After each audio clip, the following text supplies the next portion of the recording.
चंदनपुर गांव के पास एक बहुत बड़ा घना जंगल था। वो जंगल एकमात्र ऐसा रास्ता था जहां से शहर आया जाया जा सकता था। पर कुछ समय से वहां से आने जाने वाले लोग रहस्यमय तरीके से मरने लगे थे।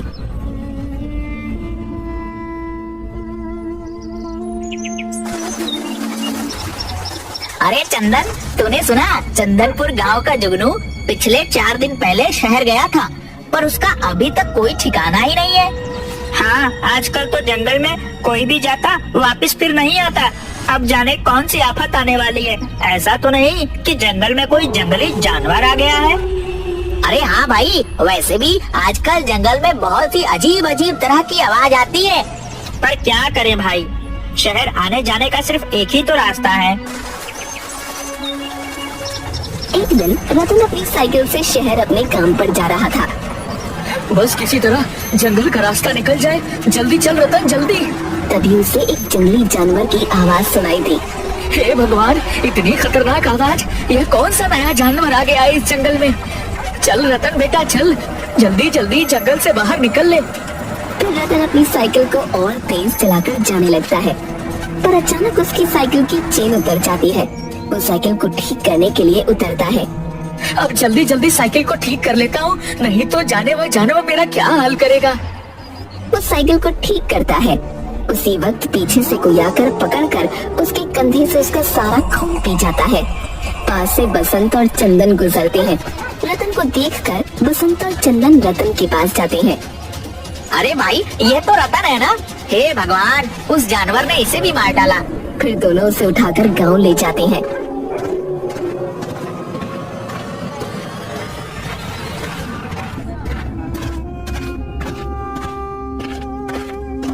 आसपास के गांव में मौत हो रही थी सो हो रही थी, पर अब हमारे गांव में भी उस जानवर का आतंक शुरू हो गया है।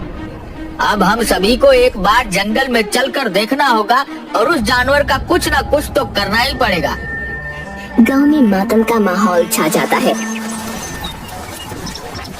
अगले दिन सभी गांव वाले मशाल लेकर जंगल में जाते हैं।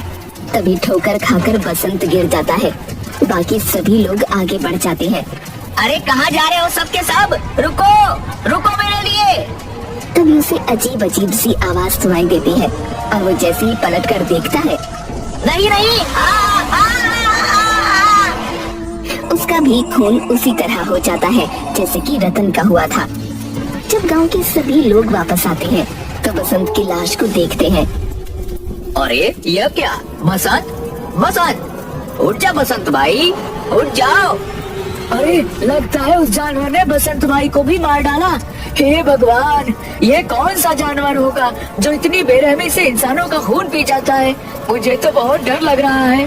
फिर सभी लोग गांव चले जाते हैं।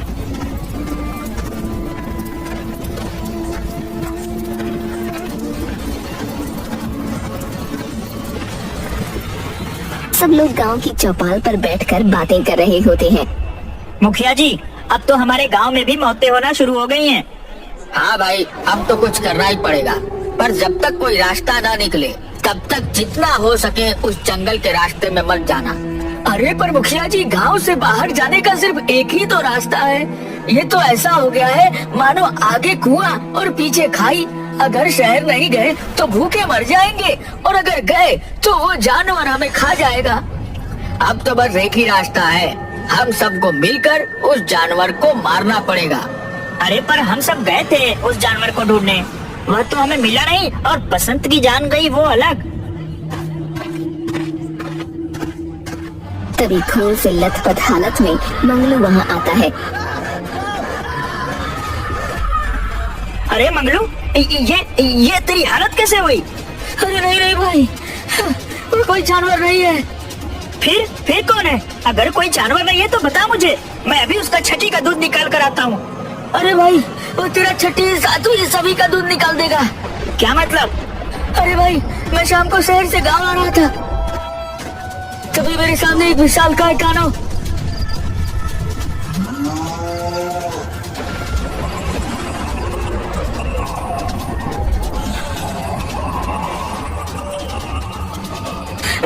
नहीं, क्या कहूँ उसे मैं?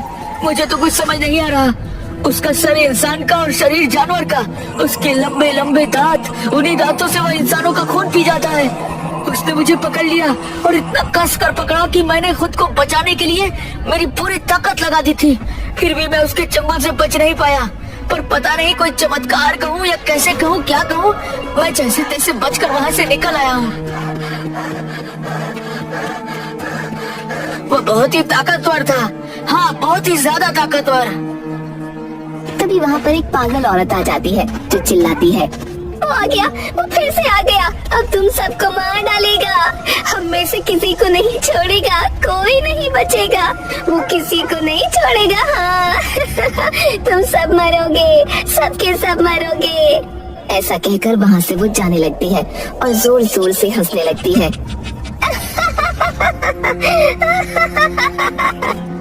गांव में किसी को भी कुछ समझ नहीं आता। भाइयों, मेरा मत यह है कि गांव में से 4-5 लोग साथ में शहर जाकर जरूरत का सारा सामान ले आए और फिर उस रास्ते से कोई भी नहीं जाएगा। हाँ हाँ मुखिया जी, मुझे भी आपका सुझाव बहुत अच्छा लगा, बिल्कुल अच्छा। हाँ हाँ, हम लोग बिल्कुल ऐसा ही करेंगे। फिर गांव के कुछ लोग मिलकर जंगल पार करके शहर जाने लगते हैं। कोई भी अलग नहीं होगा और सभी लोग अपने हाथों में मसाले ले लो। सभी जंगल तक पहुंच जाते हैं। हमें आते हुए शाम हो जाएगी। जय हनुमान ज्ञान गुण सागर, जय कपीस तिवलोक उजागर, रामदूत अतुलित बलधामा, अंजनी पुत्र पवन सुत नामा। शाम तक सभी लोग 1 महीने का जरूरी सामान लेकर गांव फिर आने लगते हैं।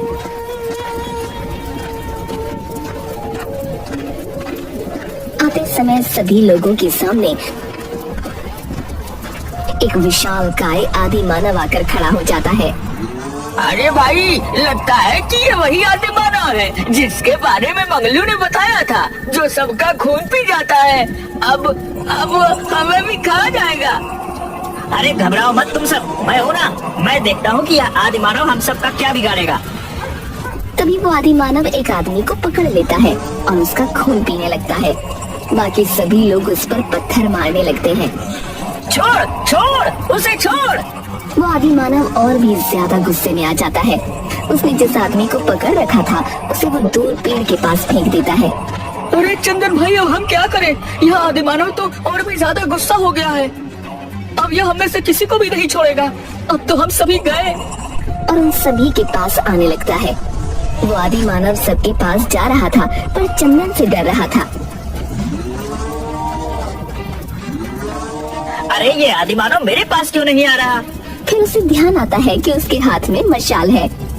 कहीं ऐसा तो नहीं कि मेरे हाथ में मशाल है इसलिए वो मेरे पास नहीं आ रहा? कहीं ऐसा तो नहीं कि ये आदि मानव आग से डरता हो? वो आदि मानव गुड्डू को पकड़ लेता है और उसका खून पीने ही वाला था कि तभी चंदन उस आदि मानव के पास मशाल लेकर जाता है और उसे डरा देता है। सभी लोग वहाँ से गांव में भाग जाते हैं। गांव जाकर सभी गांव वालों को सारी बातें बताते हैं। पर चंदन भाई, मुझे एक बात समझ नहीं आई कि वह आदि मानव हम सबको पकड़ रहा था, पर आपसे क्यों डर रहा था? अरे क्योंकि मेरे हाथों में मशाल थी और वह आदि मानव आग से डरता है, इस वजह से वो मेरे पास नहीं आ रहा था। और तुमने देखा नहीं, मैं जैसे ही मशाल उसके पास लेकर गया वह वहाँ से भाग गया। इसका मतलब है कि हम उस आदि मानव को जलाकर मार सकते हैं। सभी गांव वाले इस बात को सुनकर खुश हो जाते हैं। उनके मन में एक उम्मीद की किरण जाग जाती है।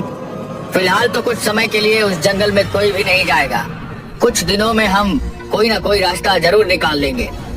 चौपाल पर बैठकर सब लोग बातें कर रहे होते हैं। अरे भाई, तुम्हें आवाज सुनाई दी? हाँ हाँ भाई, ये तो उस आदि मानव की ही आवाज लग रही है। कहीं वो आदि मानव गाँव में तो नहीं आ गया? ये भगवान, इस शैतान का डर पहले जंगल में ही था और अगर ये गांव में आ गया तो हम सबका जीना हराम कर देगा। इसका कुछ ना कुछ तो करना ही पड़ेगा। तभी जोर जोर से जमीन पर पैर रखते हुए आदि मानव गांव में आ जाता है। अरे भागो भागो, सभी अपने घरों में जाकर छुप जाओ। सभी गांव वाले अपने अपने घरों में छुप जाते हैं। पर वो आदि मानव अब गांव के जानवरों को खाने लगता है। और सुबह होते ही गांव से चला जाता है। मुखिया जी, अब तो इस आदि मानव का कुछ न कुछ करना ही पड़ेगा, नहीं तो हम में से कोई भी जिंदा नहीं बचेगा। हाँ हाँ, तुम बिल्कुल सही कह रहे हो। अगली शाम को भाई चंदन, लगता है वो आदि मानव आज फिर आएगा। अब तो वह हमारे गांव के जानवरों को भी मार कर खा रहा है। अब वह हम में से किसी को भी नहीं छोड़ेगा। अरे गांव वालों, कब तक इस आदि मानव से भागोगे? एक दिन यह हम सबको खा लेगा। तभी एक पागल औरत वहाँ आ जाती है।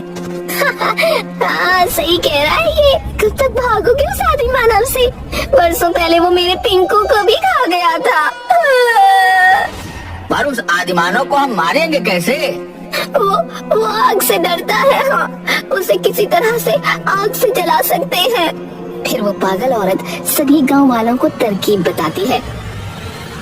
फिर सभी लोग मिलकर एक गड्ढा खोदने लगते हैं। सभी लोग गड्ढा खोद लेते हैं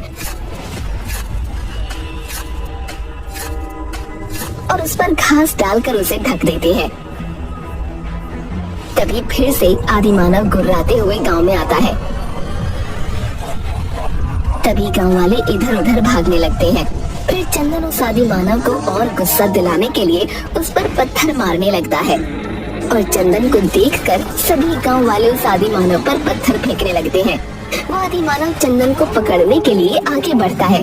तभी वो आदि मानव उस बड़े से गड्ढे में गिर जाता है। उस गड्ढे में वो आदि मानव जोर जोर से गुर्राने लगता है।